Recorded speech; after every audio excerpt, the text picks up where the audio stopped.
Hello friends, welcome to my channel school lessons. ഈ വീഡിയോയിൽ പറയുന്നത് 5ാം ക്ലാസ്സിൻ്റെ അടിസ്ഥാന ശാസ്ത്രം വിഷയത്തിൻ്റെ ഓണം എക്സാം മോഡൽ ക്വസ്റ്റ്യൻ പേപ്പറാണ്. ഇവിടെ നിങ്ങൾക്ക് ഈ ഒരു ക്വസ്റ്റ്യൻ പേപ്പറിൽ 6 ചോദ്യങ്ങളാണ് വരുന്നത്. 6 ചോദ്യങ്ങൾക്കും നിങ്ങൾ ഉത്തരം എഴുതണം. ഇതിൽ വരുന്ന ഉപചോദ്യങ്ങൾക്കും നിങ്ങൾ ഉത്തരം എഴുതണം. 2, 4 എന്നീ ചോദ്യങ്ങൾക്ക് ചോയ്സ് നൽകിയിട്ടുണ്ട്. ചോയ്സ് ഉള്ള ചോദ്യങ്ങളിൽ എയോ ബിയോ ഏതെങ്കിലും ഒന്നിന് മാത്രം ആൻസർ ചെയ്താൽ മതി. നമുക്കിവിടെ മുഴുവൻ ക്വസ്റ്റ്യൻസും ഡിസ്കസ് ആക്കാം. സോ ആദ്യത്തെ ക്വസ്റ്റ്യൻ, ഇവിടെ ഒരു ചിത്രം നൽകിയിട്ടുണ്ട്, അത് നിരീക്ഷിക്കാനാണ്. നിങ്ങൾ ഈ ചിത്രത്തിൽ എന്തെല്ലാമാണ് കാണുന്നത്?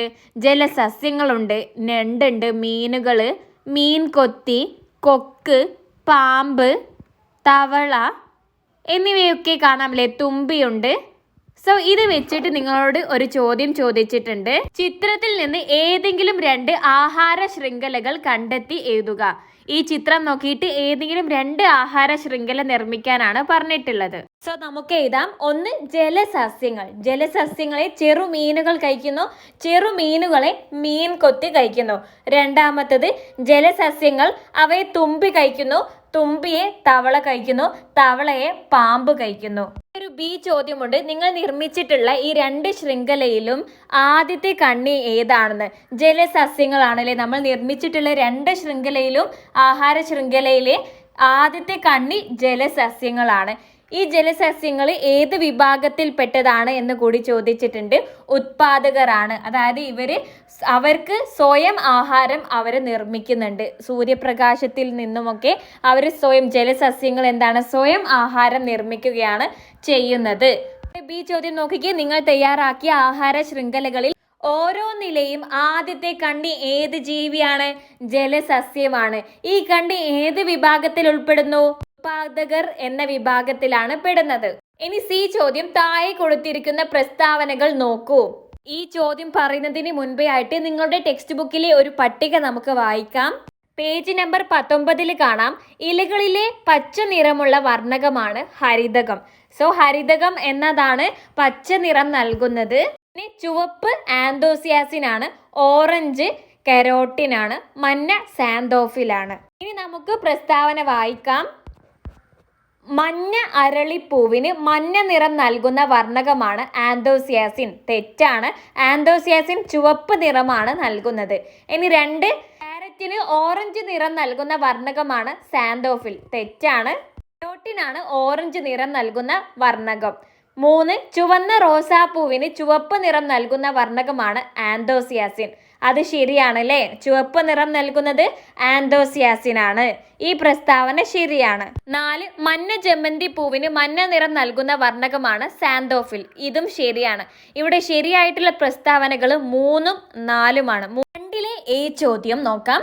ചുവന്ന ചീര പ്രകാശ സംശ്ലേഷണം നടത്തുന്ന ഒരു സസ്യമാണ് എന്ന് ഒരു കുട്ടിയുടെ അഭിപ്രായം. ചോദ്യം, ഈ അഭിപ്രായത്തോട് നിങ്ങൾ യോജിക്കുന്നുണ്ടോ? എന്തുകൊണ്ട്? വിശദമാക്കുക. യോജിക്കുന്നുണ്ട്. ചീര ഒരു പ്രകാശ സംശ്ലേഷണം നടത്തുന്ന ചെടിയാണ്. അതുകൊണ്ട് എന്ന് ചോദിച്ചിട്ടുണ്ട്. ചുവന്ന ചീരയുടെ ഇലകളിലും പ്രകാശ സംശ്ലേഷണത്തിന് ആവശ്യമായ ഹരിതകം അടങ്ങിയിട്ടുണ്ട്. ചുവന്ന വർണ്ണകമായ ആന്തോസിയാസിൻ കൂടുതലായതിനാൽ ഹരിതകത്തിന്റെ പച്ച നിറം പുറത്തു നിന്ന് കാണാൻ കഴിയാത്തതാണ്. ബി ചോദ്യം, നിങ്ങളുടെ അഭിപ്രായം തെളിയിക്കുന്നതിന് ഒരു പരീക്ഷണം രൂപകൽപ്പന ചെയ്യുക. ചുവന്ന ചീരയുടെ ഇലയിൽ പ്രകാശ സംശ്ലേഷണം നടക്കുന്നു എന്ന് തെളിയിക്കുന്ന പരീക്ഷണമാണ് നമ്മൾ ഇവിടെ ചെയ്യുന്നത്. ലക്ഷ്യം, ചുവന്ന ചീരയുടെ ഇലയിൽ അന്നജത്തിന്റെ സ്ട്രാച്ചിന്റെ സാന്നിധ്യം കണ്ടെത്തി പ്രകാശ സംശ്ലേഷണം നടക്കുന്നു എന്ന് തെളിയിക്കുക. സോ നമുക്ക് ഇവിടെ ചീരയുടെ ഇലയിൽ അന്നജത്തിന്റെ സാന്നിധ്യം ഉണ്ടെന്ന് തെളിയിച്ചാൽ അവിടെ പ്രകാശ സംശ്ലേഷണം നടക്കുന്നുണ്ടെന്ന് എന്നാണ് അർത്ഥം. സോ ഇവിടെ നമുക്ക് ആവശ്യമായിട്ടുള്ള സാമഗ്രികൾ ചുവന്ന ചീരയുടെ ഇല, ഒരു ബീക്കർ, വെള്ളം എന്ന് പറഞ്ഞാൽ പാത്രമാണ്, പിന്നെ alcohol, test tube, water bath, iodine ലായനി, ഡ്രോപ്പർ ഇവയാണ് ആവശ്യമായിട്ടുള്ളത്. ചെയ്യുന്ന വിധമാണ്: ചുവന്ന ചീരയുടെ ഇല കുറച്ച് സമയം തിളച്ച വെള്ളത്തിൽ ഇടുക. ഇല ആൽക്കഹോൾ ഉള്ള ടെസ്റ്റ് ട്യൂബിൽ ഇട്ട് വാട്ടർ ബാത്തിൽ ചൂടാക്കുക. വാട്ടർ ബാത്തിൽ ചൂടാക്കുക എന്ന് പറഞ്ഞാൽ ഒരു പാത്രം, ആ പാത്രത്തിലുള്ള വെള്ളത്തിൽ നമ്മുടെ ഈ ഒരു ടെസ്റ്റ് ട്യൂബ് വെക്കുക. ടെസ്റ്റ് ട്യൂബിൻ്റെ ഉള്ളിലാണ് ഇലയും ആൽക്കഹോളും ഉള്ളത്. ഇനി അടുത്തത്, ഇലയുടെ നിറം മാറി വർണ്ണകങ്ങൾ നീക്കം ചെയ്യപ്പെടുന്നത് വരെ ചൂടാക്കുക. സോ നമ്മുടെ ഇല നിറമില്ലാതാകുന്നത് വരെ ചൂടാക്കണം. നിറം നഷ്ടപ്പെട്ട ഇല ചൂട് ചൂടുവെള്ളത്തിൽ കഴുകുക. ഇല ഒരു വെളുത്ത പ്ലേറ്റിൽ വെച്ച് അതിൽ ഏതാനും തുള്ളി അയോഡിൻ ലായനി ഒഴിക്കുക. നിരീക്ഷണം നമ്മളിങ്ങനെ ചെയ്തപ്പോൾ എന്താണ് കണ്ടത് എന്ന്. ഇലയുടെ ഭാഗങ്ങൾക്ക് നീല കറുപ്പ് നിറം ലഭിക്കുന്നു. നമ്മുടെ നിഗമനം നീല കറുപ്പ് നിറം ലഭിച്ചത് ഇലയിൽ അന്നജം ഉള്ളതിനാലാണ്. അതിനാൽ ചുവന്ന ചീരയുടെ ഇലയിൽ പ്രകാശ സംശ്ലേഷണം നടക്കുന്നു എന്ന് തെളിയിക്കാം. ഓക്കെ, ഇനി സി ചോദ്യം. താഴെ തന്നിരിക്കുന്നവയിൽ ശരിയായ പ്രസ്താവന ഏത്? സസ്യങ്ങൾ പ്രകാശ സംശ്ലേഷണ സമയത്ത് ഓക്സിജൻ സ്വീകരിക്കുകയും ശ്വസന സമയത്ത് കാർബൺ ഡൈ ഓക്സൈഡ് പുറത്തുവിടുകയും ചെയ്യുന്നു. ഇത് ശരിയല്ല. സസ്യങ്ങൾ പ്രകാശ സംശ്ലേഷണ സമയത്ത് കാർബൺ ഡൈ ഓക്സൈഡ് ആണ് സ്വീകരിക്കുന്നത്, ഓക്സിജൻ പുറത്തു വിടുകയാണ് ചെയ്യുന്നത്. രണ്ടാമത്തേത്, സസ്യങ്ങൾ പ്രകാശ സംശ്ലേഷണ സമയത്ത് കാർബൺ ഡൈ ഓക്സൈഡ് പുറത്തു വിടുന്നു. തെറ്റാണ്, പുറത്തുവിടല്ല, ഉള്ളിലേക്ക് എടുക്കുകയാണ് ചെയ്യുന്നത്. ഇനി അടുത്തത്, സസ്യങ്ങൾ പ്രകാശ സംശ്ലേഷണ സമയത്ത് കാർബൺ ഡൈ ഓക്സൈഡ് പുറത്തുവിടുകയും ശ്വസന സമയത്ത് ഓക്സിജൻ സ്വീകരിക്കുകയും ചെയ്യുന്നു. ാണ് കാർബൺ ഡൈ ഓക്സൈഡ് അല്ല പുറത്ത് വിടുന്നത്. പ്രകാശ സംശ്ലേഷണത്തിന് ഓക്സിജൻ ആണ് പുറത്തേക്ക് വിടുന്നത്. ഇനി നാലാമത്തെ പ്രസ്താവന, സസ്യങ്ങൾ പ്രകാശ സംശ്ലേഷണ സമയത്ത് കാർബൺ ഡൈ ഓക്സൈഡ് സ്വീകരിക്കുകയും, ശരിയാണ്, ശ്വസന സമയത്ത് ഓക്സിജൻ സ്വീകരിക്കുകയും ചെയ്യുന്നു. സോ ഇവിടെ നാലാമത്തെ പ്രസ്താവന ശരിയാണ്. പ്രസ്താവന 4 മാത്രം ശരി എന്ന ഓപ്ഷൻ ഡി ആണ് ഇവിടെ ശരിയായിട്ടുള്ള ഉത്തരം വരുന്നത്. 2ബിയിൽ ഓർ ക്വസ്റ്റ്യൻസ് ഉണ്ട്. നമുക്ക് ഈ ഒരു ചോദ്യം പറയാം. ഇവിടെ നിങ്ങൾക്ക് ചിത്രങ്ങൾ നൽകിയിട്ടുണ്ട്. ചിത്രത്തിൽ നൽകിയിരിക്കുന്ന സസ്യങ്ങളെല്ലാം മറ്റു സസ്യങ്ങളെ ആശ്രയിച്ച് വളരുന്നവയാണ്. ഇവയിൽ അർദ്ധപരാതം, പൂർണ്ണപരാതം, എപ്പിഫൈറ്റ് എന്നിവ ഏതെല്ലാമെന്ന് കണ്ടെത്തി സസ്യങ്ങളുടെ പേരെഴുതുക. ഈ സസ്യങ്ങളുടെ എല്ലാം ചിത്രം നിങ്ങളുടെ ടെക്സ്റ്റ് ബുക്കിലും നിങ്ങൾക്ക് കാണാൻ സാധിക്കുന്നതാണ്. ഈ ചെടിയാണ് ഇത്തിൽ കണ്ണി. ഇത് അർദ്ധപരാതങ്ങൾ എന്നാണ് പറയുന്നത്. ഇവിടെ താഴെ ബോക്സിൽ നിങ്ങൾക്ക് കാണാം. ഓക്കെ, ഇത് മൂടില്ലാത്ത ആളെയാണ്. ഇതിന് പൂർണ്ണപരാതങ്ങൾ എന്നാണ് പറയുന്നത്. ഇത് മരവായയാണ്. മരവായ എപ്പിഫൈറ്റ് എന്നാണ് പറയുന്നത്. മരവായെ കുറിച്ചൊന്ന് വായിക്കാം. ചെറിയ വേരുകൾ മരവായെ മരത്തിൽ പറ്റിപ്പിടിച്ച് വളരാൻ സഹായിക്കുന്നു. കട്ടി കൂടിയ വേരുകൾ അന്തരീക്ഷത്തിൽ നിന്ന് ഈർപ്പം വലിച്ചെടുക്കുകയാണ് ചെയ്യുന്നത്. ഇതുമായി ബന്ധപ്പെട്ട് നിങ്ങൾക്ക് അടുത്തൊരു ചോദ്യം വരുന്നുണ്ട്. വാസസ്ഥലത്തിനായി മാത്രമാണ് ഈ ആതിഥേയ സസ്യങ്ങളെ ആശ്രയിക്കുന്നത് ഈ മരവായ. ഓക്കെ, ബി ചോദ്യമാണ്. മരവായയുമായി ബന്ധപ്പെട്ട പ്രസ്താവനകൾ ശ്രദ്ധിക്കൂ. മരവായയുടെ തടിച്ച വേരുകൾ മരവായെ മരത്തിൽ പറ്റിപ്പിടിച്ചു നിർത്താൻ സഹായിക്കുന്നു. തെറ്റാണ് അല്ലേ? തടിച്ച വേരുകളല്ല, ചെറിയ വേരുകളാണ് മരത്തിൽ പറ്റിപ്പിടിച്ച് നിർത്താൻ സഹായിക്കുന്നത്. നമ്മളിപ്പോൾ ഓൾറെഡി വായിച്ചു കഴിഞ്ഞു. ഇനി രണ്ടാമത്തെ പ്രസ്താവനയാണ്, മരവായുടെ ചെറിയ വേരുകൾ അന്തരീക്ഷത്തിൽ നിന്ന് ഈർപ്പം വലിച്ചെടുക്കാൻ മരവായെ സഹായിക്കുന്നില്ല. ഇതും തെറ്റാണ്. മരവായുടെ കട്ടിയുള്ള വേരുകൾ അന്തരീക്ഷത്തിൽ നിന്ന് ഈർപ്പം വലിച്ചെടുക്കാൻ സഹായിക്കുന്നുണ്ട്. സോ ഇവിടെ 2 പ്രസ്താവനയും തെറ്റാണ്. ശരിയായിട്ടുള്ള ഉത്തരം പ്രസ്താവന 1, 2 എന്നിവ തെറ്റാണ് എന്നാണ്. അതായത് ഓപ്ഷൻ ബി ആണ്. ഈ ചോദ്യം, ഇത്തിൽ കണ്ണിക്ക് പച്ച നിറം ഉണ്ടെങ്കിലും അതിനെ അർദ്ധപരാതം എന്ന് വിളിക്കാൻ കാരണമെന്ത്? ആതിഥേയ സസ്യത്തിൽ നിന്ന് ജലവും ലവണവും വലിച്ചെടുത്ത് ഇത്തിൽ കണ്ണി സ്വയം ആഹാരം നിർമ്മിക്കുന്നു. അതിനാൽ ഇത്തിൽ കണ്ണി പോലുള്ള സസ്യങ്ങളെ അർദ്ധപരാതങ്ങൾ എന്നാണ് പറയുന്നത്. സോ ഇവര് സ്വന്തമായിട്ട് ആഹാരം നിർമ്മിക്കുന്നുണ്ടെങ്കിലും ജലവും ലവണത്തിനും വേണ്ടിയിട്ട് ആതിഥേയ സസ്യത്തിൽ നിന്നാണ് വലിച്ചെടുക്കുന്നത്. അതുകൊണ്ടാണ് അർദ്ധപരാതങ്ങൾ എന്ന് പറയുന്നത്. ഓക്കെ, മൂന്നാമത്തെ ചോദ്യമാണ്. വിവിധ തരത്തിലുള്ള രോഗങ്ങളുടെ പേരുകളാണ് ചുവടെ നൽകിയിരിക്കുന്നത്. ഈ രോഗങ്ങളെ അനുയോജ്യമായ രീതിയിൽ പട്ടികപ്പെടുത്തുക. ക്ഷയം, ക്യാൻസർ, ടൈഫോയിഡ്, കുഷ്ഠം, തലവേദന, പ്രമേഹം, പല്ലുവേദന. ഇവയെ നമുക്ക് വേർതിരിച്ച് എഴുതുകയാണ് വേണ്ടത്. നമുക്ക് പകരുന്ന രോഗങ്ങൾ, പകരാത്ത രോഗങ്ങൾ എന്നിങ്ങനെ വേർതിരിക്കാം. എഴുതാം. പകരുന്ന രോഗങ്ങൾ ക്ഷയം, ടൈഫോയിഡ്, കുഷ്ഠം. പകരാത്ത രോഗങ്ങൾ ക്യാൻസർ, പ്രമേഹം, തലവേദന, പല്ലുവേദന. ഈ ചോദ്യം, കൊതുക് പെരുകുന്നത് തടയാനുള്ള വിവിധ മാർഗങ്ങൾ എഴുതുക.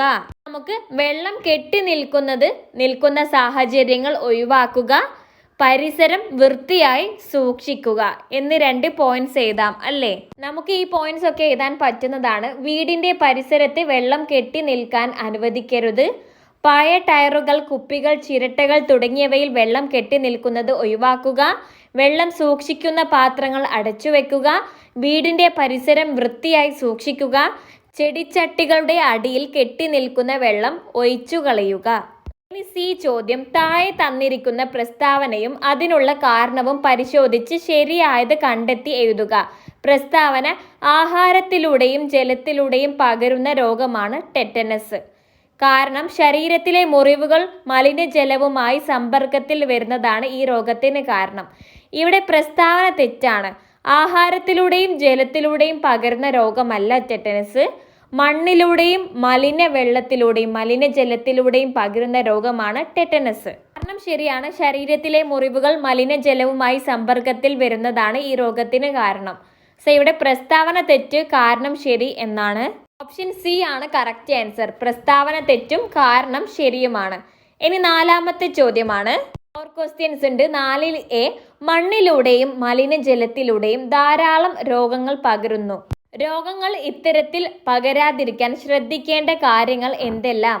ടെക്സ്റ്റ് ബുക്കിലെ പേജ് നമ്പർ 33 നിങ്ങൾക്ക് രോഗങ്ങൾ വരാതിരിക്കാൻ ശ്രദ്ധിക്കേണ്ട കാര്യങ്ങൾ എന്ന് നൽകിയിട്ടുണ്ട്. ഇത് പട്ടിക നിങ്ങൾ പഠിച്ചു വെക്കുക. ഇവിടെ ചോദിച്ചിട്ടുള്ളത് മണ്ണിലൂടെയും മലിനജലത്തിലൂടെയും പകരുന്ന രോഗങ്ങൾ വരാതിരിക്കാനാണ്. സോ അവിടെ കോളത്തിലുണ്ട് ഉത്തരം. ചെരുപ്പ് ഉപയോഗിക്കുക, ശരീരത്തിലെ മുറിവുകൾ മലിനജലവുമായി സമ്പർക്കത്തിൽ വരാതെ സൂക്ഷിക്കുക, മണ്ണും ചെളിയും പുരണ്ടാൽ കൈകാലുകൾ സോപ്പിട്ട് കഴുകുക.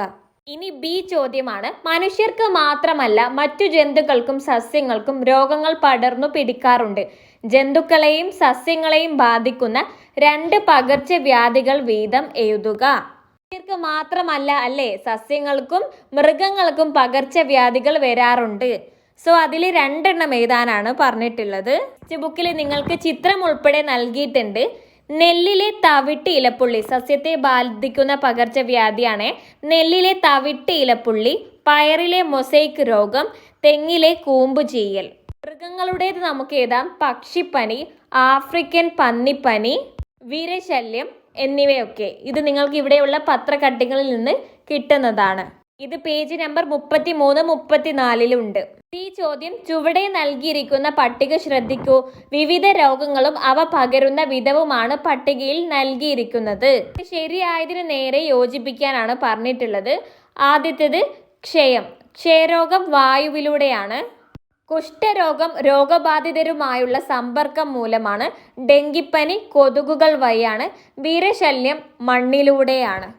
ശരിയായിട്ടുള്ള ഉത്തരം 1, 2, 2, 4, 3, 1, 4, 3 എന്നീ ഓപ്ഷൻ ഡി ആണ്. ഓക്കെ, അടുത്തത് 4 ബി ചോദ്യം. ഒരു പ്രദേശത്തെ 2 കുട്ടികൾക്ക് ഒരു പകർച്ചവ്യാധി ബാധിക്കുകയുണ്ടായി. 2 പേർക്കും പകർച്ചവ്യാധിക്കെതിരെ മരുന്നുകൾ കഴിക്കാൻ കഴിഞ്ഞില്ല. എന്നാൽ ഒരാൾക്ക് മാത്രമേ രോഗം മൂർച്ഛിച്ചുള്ളൂ. എന്തുകൊണ്ടാവും ഒരാൾക്ക് മാത്രം രോഗം മൂർച്ഛിച്ചത്? കാരണം ഓരോരുത്തർക്കുമുള്ള പ്രതിരോധ ശക്തി വ്യത്യസ്തമാണ്. എല്ലാവർക്കും ഒരുപോലെയല്ല. സോ പ്രതിരോധ ശക്തി കുറവുള്ള ആളുകൾക്കാണ് ഈ ഒരു അസുഖം വന്നാൽ മൂർച്ഛിക്കാനുള്ള ഒരവസ്ഥ സാധ്യത ഉണ്ടാവുന്നത്. സോ നമുക്ക് എഴുതാം, 2 പേർക്കും ഒരേ രോഗം ബാധിച്ചാലും ഓരോരുത്തരുടെയും പ്രതിരോധ ശക്തി ഒരുപോലെയല്ല. പ്രതിരോധ ശക്തി കുറവുള്ളവരിൽ രോഗം കൂടുതൽ മൂർച്ഛിക്കാനുള്ള സാധ്യത കൂടുതലാണ്. ഇനി ബി ചോദ്യം. രോഗിയുമായുള്ള സമ്പർക്കം മൂലം പകരുന്ന ഒരു രോഗമാണ് ചെങ്കണ്ണ്. സമ്പർക്കത്തിലൂടെ പകരുന്ന രോഗങ്ങൾ വരാതിരിക്കാനുള്ള മുൻകരുതലുകൾ എന്തെല്ലാം? ഒരു പോയിന്റ് അവിടെ നൽകിയിട്ടുണ്ട്. രോഗിയുമായുള്ള സമ്പർക്കം ഒഴിവാക്കുക. മറ്റെന്തെല്ലാമാണ് നമ്മൾ രോഗം വരാതിരിക്കാൻ ശ്രദ്ധിക്കേണ്ടത്? നമുക്ക് എഴുതാം. 1, വ്യക്തി ശുചിത്വം പാലിക്കുക. കൈകൾ ഇടയ്ക്കിടെ സോപ്പ് ഉപയോഗിച്ച് കഴുകുക. 2, രോഗി ഉപയോഗിച്ച വസ്തുക്കൾ മറ്റുള്ളവർ ഉപയോഗിക്കുന്നത് ഒഴിവാക്കുക. അടുത്തത് സി ചോദ്യം. താഴെ പറയുന്നവയിൽ നല്ല ആരോഗ്യശീലങ്ങളിൽ ഉൾപ്പെടാത്തവ ഏത്? നല്ല ആരോഗ്യശീലങ്ങൾ അല്ലാത്തത് ഏത് എന്നാണ് ചോദിച്ചത്. ഭക്ഷണത്തിന് ശേഷം മാത്രമേ കൈ കഴുകാറുള്ളൂ. അത് നല്ല ശീലമല്ല. ഭക്ഷണത്തിന് മുമ്പും ശേഷവും നമ്മൾ കൈ കഴുകണം. സോ ഒന്നാമത്തത് നല്ല ശീലമല്ല എന്ന് പറയാം. 2, എല്ലാ ദിവസവും കുളിക്കാറുണ്ട്. നല്ല ശീലമാണ്. 3, പൊതുസ്ഥലങ്ങളിൽ തുപ്പാറില്ല. നല്ല ശീലമാണ്. 4, തുറന്നു വെച്ചിരിക്കുന്ന ഭക്ഷണ സാധനങ്ങൾ കഴിക്കാറുണ്ട്. അത് നല്ല ശീലമല്ല. സോ നല്ല ശീലമല്ലാത്തത് ഒന്നാമത്തെ പ്രസ്താവനയും രണ്ടാമത്തേതുമാണ്. 1, 4. 1, 4 എന്നുള്ളത് ഓപ്ഷൻ ഡി ആണ് അല്ലേ. സോ നമ്മുടെ ശരിയായിട്ടുള്ള ഉത്തരം ഓപ്ഷൻ ഡി ആണ്. ചോദ്യം 5. ജൈവ വൈവിധ്യ ഉദ്യാനത്തിലെ ഒരു ബോർഡാണ് ചുവടെ നൽകിയിരിക്കുന്നത്. എല്ലാ ദിവസവും ചെടികൾക്ക് വെള്ളം ഒഴിക്കാൻ ശ്രമിക്കണം എന്നാണ് ബോർഡിൽ എഴുതിയിട്ടുള്ളത്. വെള്ളം ചെടികൾക്ക് ആവശ്യമാണ് അല്ലേ, അത്യാവശ്യമാണ്. ഇവിടെ വന്നിട്ടുള്ള ചോദ്യം, ജലം സസ്യങ്ങളിൽ നിർവഹിക്കുന്ന ധർമ്മങ്ങൾ എന്തെല്ലാം? ഇത് നിങ്ങളുടെ ടെക്സ്റ്റ് ബുക്കിൽ പറയുന്നുണ്ട്. പേജ് നമ്പർ 42 കാണാം. ആഹാരത്തെ ഇലകളിൽ നിന്നും മറ്റ് സസ്യഭാഗങ്ങളിൽ എത്തിക്കുന്നതിന്, ആഗിരണം ചെയ്ത ലവണങ്ങൾ ഇലകളിൽ എത്തിക്കുന്നതിന്, സസ്യശരീരത്തിന്റെ ഘടന നിലനിർത്തുന്നതിന്, പ്രകാശ സംശ്ലേഷണത്തിന്. ബി ചോദ്യം, നിത്യജീവിതത്തിൽ ജലത്തിന്റെ പ്രത്യേകത പ്രയോജനപ്പെടുത്തുന്ന 2 സന്ദർഭങ്ങൾ എഴുതുക. വെള്ളത്തിൽ ഉപ്പ്, പഞ്ചസാര തുടങ്ങിയ വസ്തുക്കൾ ലയിപ്പിച്ച് ഭക്ഷണ പാനീയങ്ങൾ തയ്യാറാക്കുന്നു. വെള്ളം പല വസ്തുക്കളെയും ലയിപ്പിക്കുന്നതിനാൽ വസ്ത്രങ്ങളും പാത്രങ്ങളും കഴുകാൻ ഉപയോഗിക്കുന്നു. ഇതിന് ലയിപ്പിക്കാനുള്ള കഴിവുണ്ടല്ലേ. സോപ്പ് പൊടിയൊക്കെ നമ്മൾ വെള്ളത്തിൽ അലിയിച്ചിട്ട് ഈ സോപ്പ് പൊടിയാണല്ലോ അഴുക്കിനെ നീക്കം ചെയ്യുന്നത്. ഇതിനായിട്ട് വെള്ളം സഹായിക്കുന്നുണ്ട്. അടുത്തത് സി ചോദ്യമാണ്. താഴെ കൊടുത്തിരിക്കുന്ന പ്രസ്താവനയും അതിനുള്ള കാരണവും പരിശോധിച്ച് ശരിയായത് കണ്ടെത്തുക. പ്രസ്താവന, നല്ല വിത്തുകൾ തിരഞ്ഞെടുക്കാനുള്ള ഒരു മാർഗം വിത്തുകൾ വെള്ളത്തിലിട്ട് നോക്കുക എന്നതാണ്. കാരണം കേടായ വിത്തുകൾ വെള്ളത്തിൽ പൊങ്ങിക്കിടക്കുന്നു. ഇതിവിടെ രണ്ടും ശരിയാണ്. പ്രസ്താവനയും ശരിയാണ്, കാരണവും ശരിയാണ്. ഇവിടെ ശരിയായിട്ടുള്ളത് പ്രസ്താവനയും കാരണവും ശരിയാണ് എന്ന ഓപ്ഷൻ ഡി ആണ്. അടുത്തത് ചോദ്യം 6. വിവിധ ലായനികൾ നിർമ്മിക്കുന്നതിനായി വിദ്യാർത്ഥികൾ ക്ലാസ്സിൽ കൊണ്ടുവന്ന വസ്തുക്കളാണ് ചുവടെ നൽകിയിരിക്കുന്നത്. പഞ്ചസാര, ഉപ്പ്, വിനാഗിരി, ചക്കപ്പശ, പെയിന്റ്, സോപ്പ് പൊടി, അപ്പക്കാരം, മണ്ണെണ്ണ, ജലം, വെളിച്ചെണ്ണ, പൊട്ടാസ്യം പെർമാംഗനേറ്റ്. ചോദ്യം എ. ഇവയിൽ പലതും ലയിച്ചു ചേരുന്നവയും ചിലത് ലായകവും ആണ്. ഇവയിൽ ഏതെങ്കിലും 3 ലായകങ്ങൾ ഉപയോഗിച്ച് തയ്യാറാക്കാൻ കഴിയുന്ന 3 ലായനികൾ കണ്ടെത്തി എഴുതുക. ഓരോ ലായനിയിലെയും ലീനവും ലായകവും ഉൾപ്പെടുത്തി പട്ടിക തയ്യാറാക്കുക. ഇവിടെ നമ്മളൊരു പഞ്ചസാര വെള്ളം ഉണ്ടാക്കുകയാണെങ്കിൽ പഞ്ചസാര ലായനിയാണ്, പഞ്ചസാര വെള്ളമാണ് ലായനി. ലീനം എന്ന് പറയുന്നത് നമ്മൾ എന്താണ് ഇവിടെ അലിയിക്കുന്നത്? പഞ്ചസാരയാണ് അല്ലേ. ലീനം എന്ന് പറയുന്നത് അലിയിക്കപ്പെടുന്ന സാധനം പഞ്ചസാരയാണ്. ലായകം എന്ന് പറയുന്നത് നമ്മൾ എന്തിനാണോ അലിയിപ്പിക്കുന്നത് അതിനാണ് ലായകം. നമ്മൾ വെള്ളത്തിലിട്ടല്ലേ അലിയിപ്പിക്കുന്നത്. വെള്ളമാണ് ലായകമായിട്ട് വരുന്നത്. നിങ്ങളോട് പറഞ്ഞിട്ടുള്ളത് ഇതേപോലെയുള്ള 3 എണ്ണം എഴുതാനാണ്. ലായനികളും അതിന്റെ ലീനവും ലായകവും ഉൾപ്പെടുത്തി പട്ടിക എഴുതാനാണ്. നമ്മൾ ലായനം എഴുതുന്നത് പഞ്ചസാര ലായനിയാണ്. അതിൽ വരുന്ന ലീനം പഞ്ചസാരയാണ്, ലായകം ജലമാണ്, വെള്ളമാണ്. അതായത് ഉപ്പ് ലായനി, ലീനം വരുന്നത് ഉപ്പാണ്, ലായകം വരുന്നത് ജലമാണ്. അപ്പക്കാരം ലായനി, ലീനം വരുന്നത് അപ്പക്കാരമാണ്, ലായകം വരുന്നത് ജലമാണ്. ഓക്കെ, ഇതിനെയാണോ നമ്മൾ ലയിപ്പിക്കുന്നത് അതാണ് ലീനം, എന്തിലാണോ ലയിപ്പിക്കുന്നത് അതാണ് ലായകം. സോഡ വെള്ളത്തിൽ ഉപയോഗിച്ചിരിക്കുന്ന ലീനം ഏതാണെന്ന് എഴുതുക. സോഡ വെള്ളത്തിൽ ഏതാണ്? അപ്പക്കാരമാണ് ലീനമായിട്ട് ഉപയോഗിക്കുന്നത്. ഇനി സി ചോദ്യം, ജലത്തിന്റെ ലായക ശേഷി പ്രയോജനപ്പെടുത്തുന്ന സന്ദർഭം താഴെ പറയുന്നവയിൽ ഏത്? 1. ബോൾ പേനയുടെ മഷി മണ്ണെണ്ണ ഉപയോഗിച്ച് നീക്കം ചെയ്യുന്നത്. ഇവിടെ അല്ലല്ലേ, ഇവിടെ ജലത്തിന്റെ ലായക ശേഷി അലിയിപ്പിക്കാനുള്ള ശേഷി ഉപയോഗപ്പെടുത്തിയിട്ടുണ്ടോ? ഇല്ല. രണ്ടാമത്തത് വസ്ത്രങ്ങൾ അലക്കുന്നത്. ഇത് ശരിയാണല്ലേ. വസ്ത്രങ്ങൾ അലക്കുന്നത് വെള്ളത്തിന് ലയിപ്പിക്കാനുള്ള കഴിവ് ശക്തി ഉപയോഗപ്പെടുത്തിയിട്ടുണ്ട്. കാരണം വെള്ളം സോപ്പ് പൊടിയൊക്കെ ലയിപ്പിക്കും, എന്നിട്ട് ഈ സോപ്പ് പൊടിയാണല്ലോ അഴുക്കിനെയൊക്കെ വലിച്ചെടുക്കുന്നത്. ഇവിടെ വെള്ളത്തിന്റെ ലയിപ്പിക്കാനുള്ള കഴിവ് പ്രയോജനപ്പെടുത്തിയിട്ടുള്ള ഒരു സന്ദർഭമാണ് രണ്ടാമത്തത്. 2. ശീതള പാനീയങ്ങൾ ഉണ്ടാക്കുന്നത്. അതും ശരിയാണ്. വെള്ളം ലയിപ്പിക്കാനുള്ള കഴിവ് ഉപയോഗിച്ചിട്ടാണ് നമ്മൾ പാനീയങ്ങൾ കുടിക്കുന്ന പഞ്ചസാര വെള്ളം ഒക്കെ ഉണ്ടാക്കുന്നത്. ഇനി അടുത്ത 4. അരി വേവിച്ച് ചോറുണ്ടാക്കുന്നത്. ഇവിടെ വെള്ളത്തിന് ലായകത്തിന്റെ കഴിവ് പ്രയോജനപ്പെടുത്തുന്നില്ല. ഇവിടെ ശരിയായിട്ടുള്ളത് 2, 3 എന്നാണ്. 2, 3 ശരി. ഓപ്ഷൻ എ ആണ് 2, 3 ശരിയായിട്ടുള്ളത് എന്നാണ് ഉത്തരം. ഓപ്ഷൻ എ ആണ്.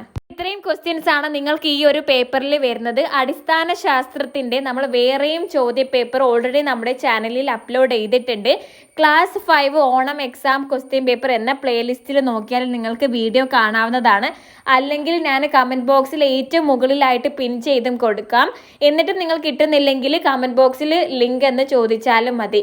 പിന്നെ നമ്മുടെ ചാനൽ നിങ്ങൾ ഇതുവരെയും സബ്സ്ക്രൈബ് ചെയ്യാതെയാണ് കാണുന്നതെങ്കിൽ ഇപ്പോൾ തന്നെ സബ്സ്ക്രൈബ് ചെയ്ത് സപ്പോർട്ടാക്കുക. തീർച്ചയായിട്ടും നിങ്ങളുടെ അഭിപ്രായവും കമൻ്റായിട്ട് അറിയിക്കുക. നമ്മുടെ വീഡിയോ ഇഷ്ടമായി ലൈക്ക് ചെയ്യുക, ഹൈപ്പും ചെയ്യുക. So that's all. Thank you.